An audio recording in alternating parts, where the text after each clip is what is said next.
नमस्कार दोस्तों। तो अभी कुछ दिनों पहले हमने बात करी थी बांग्लादेश में हिंदूज की हालत के ऊपर, और वहाँ पर हमने डिस्कस किया था किस तरीके से इस्कॉन के जो संत थे, इस्कॉन मंदिर के जो संत हैं जिनका नाम चिन्मय कृष्ण दास था, उनको अरेस्ट कर लिया गया था। और उसके बाद एक और संत थे, उनको भी अरेस्ट कर लिया गया था। सिर्फ उनकी गलती इतनी थी कि वो चिन्मय दास से मिलने चले गए थे।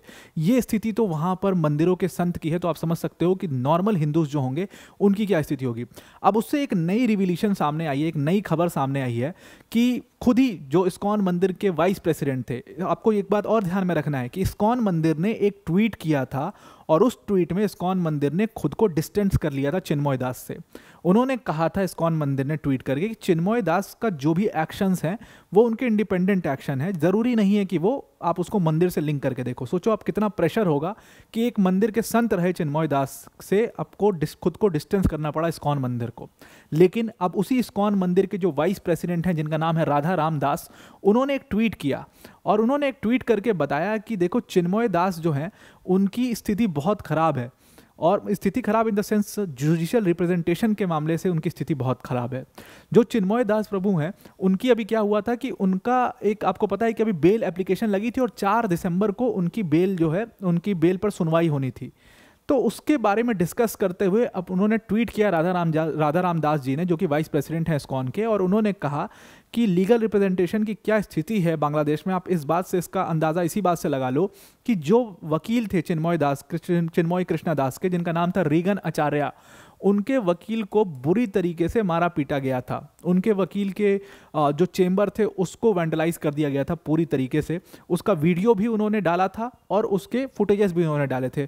फॉर ऑब्वियस रीजंस मैं उस वीडियो को यहाँ पर अटैच नहीं कर सकता हूँ इस वीडियो के अंदर, ना ही स्टार्टिंग में, ना एंड में, ना बीच में, कहीं नहीं लगा सकते, due to various restrictions, and you know about that restrictions. लेकिन मैं आपको फुटेजेस दिखा दूंगा।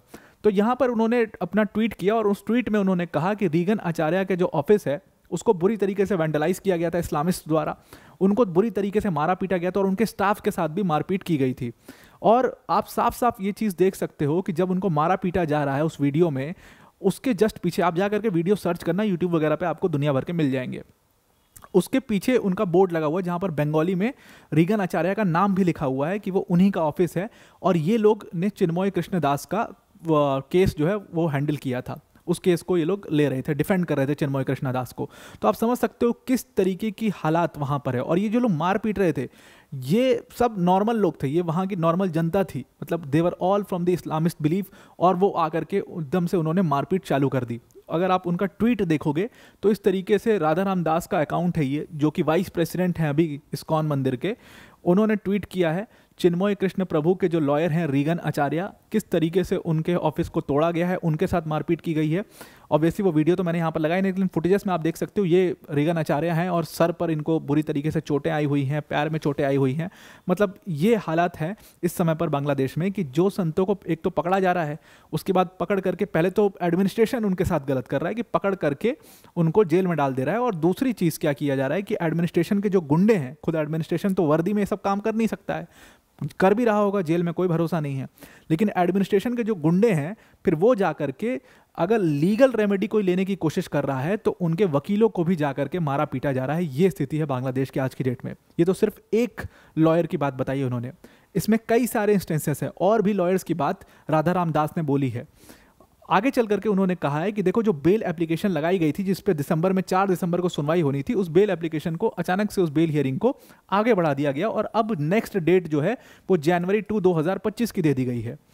वो चिन्मय कृष्ण दास, जो कि सबसे बड़ी, जो वहां पर इस समय पर कई सारे हिंदू संगठनों का एक कोलिशन बना है जिसका नाम है बांग्लादेश सम्मिलिता सनातनी जागरण ज्योत, ये जो एक ऑर्गेनाइजेशन बनी है, उसके सबसे प्रबल जिस उनकी आवाज़ है, उन चिन्मय कृष्ण दास का ये हाल किया जा रहा है वहाँ पर बांग्लादेश की सरकार द्वारा, और बांग्लादेश का एडमिनिस्ट्रेशन उनको पूरी तरीके से दबाने की कोशिश कर रहा है।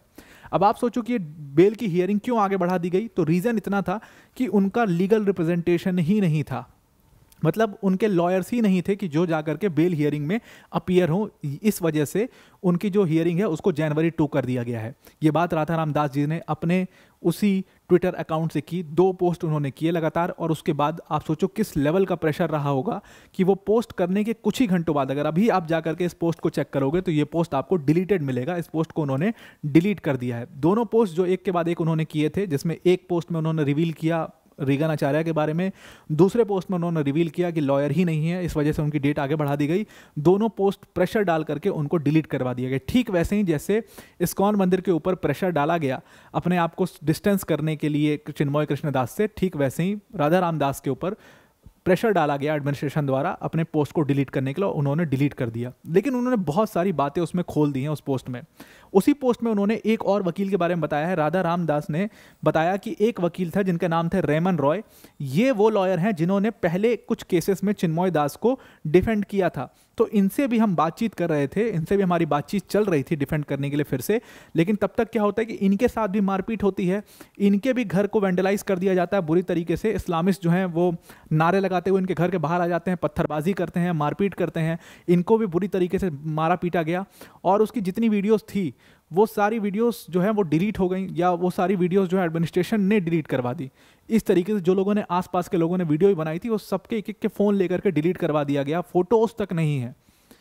जो भी हॉस्पिटल में एडमिट थे तो इनसे, इन रेमन रॉय वकील से मिलने भी नहीं दिया जा रहा था किसी को। ये स्थिति है बांग्लादेश में हिंदूज की, ये संतों की स्थिति है जो कि मैं आपको बता रहा हूँ। अब आप सोचो कि वहाँ पर नॉर्मल हिंदूज की क्या स्थिति होगी।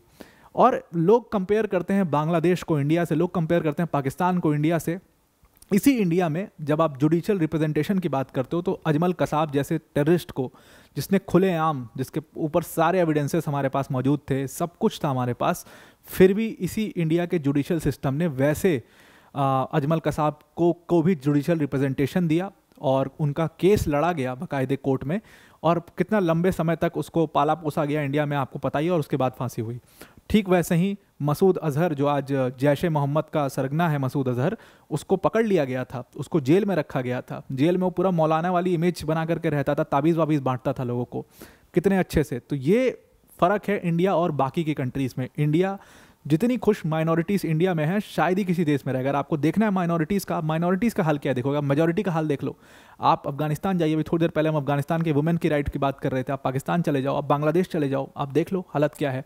तो जब हम इंडिया को कंपेयर कर रहे होते हैं तो शायद हमें बहुत रिस्पॉन्सिबली कंपैरिजन करना चाहिए उसका। तो आई होप आपको ये पूरा आर्टिकल समझ में आ गया होगा।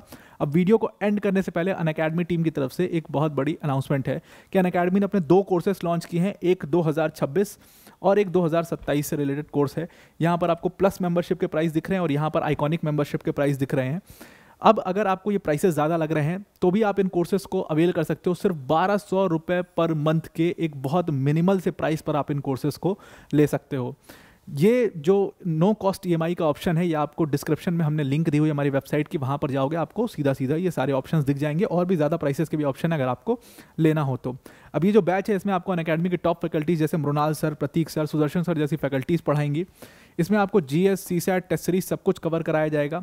मेंस की जो टेस्ट सीरीज होगी उसमें इवैल्यूएशन के साथ उसको किया जाएगा और इसमें 1-to-1 मेंटोरशिप भी आपको प्रोवाइड कर दिया जाएगा। अगर आप इसमें 1 शॉट पेमेंट करते हो इन प्राइसेस का तो उसमें आपको एडिशनल 10% का डिस्काउंट मिलेगा। सिंपली आपको यूज़ कोड का जहाँ पर ऑप्शन आएगा वहाँ पर आपको APYT10 यूज़ करना, तो आप इस कोर्स को अवेल कर पाओगे। तो आई होप आपको ये पूरा आर्टिकल समझ में आ गया होगा।